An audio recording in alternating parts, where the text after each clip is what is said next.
আসসালামু আলাইকুম, welcome to another video. আর আজ আমার মক্কার চতুর্থ দিন, আর আমি আজ মক্কাকে পুরো ঘুরে ঘুরে দেখবো ইনশাল্লাহ। আমরা এখন আছি গায়ে সুর পাহাড়ের মধ্যে, পাহাড়ের কাছে।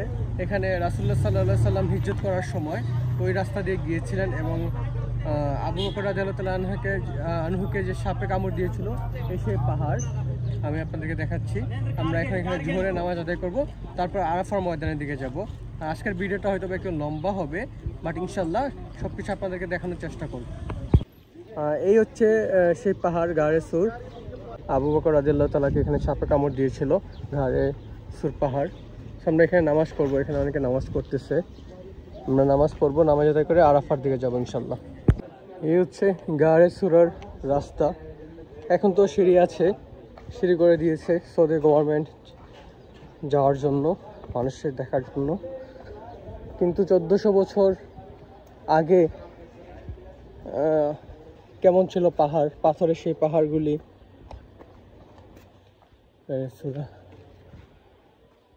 আর সৌদিতে 2030-এর মিশন চলতেছে। 2030 অনেক কিছু পরিবর্তন হবে। ভিশন 2030।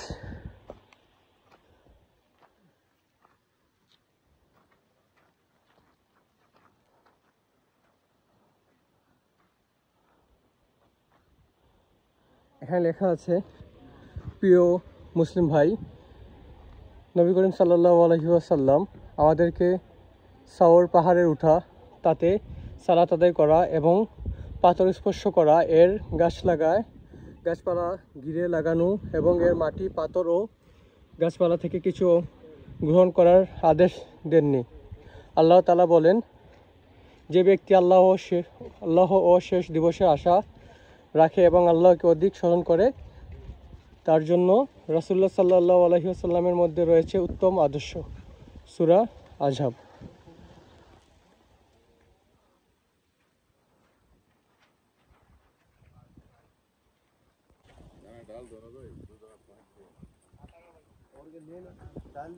গাড়ে সুরে এখানে অনেক কবুতর আছে, মাশাআল্লাহ মাশাআল্লাহ।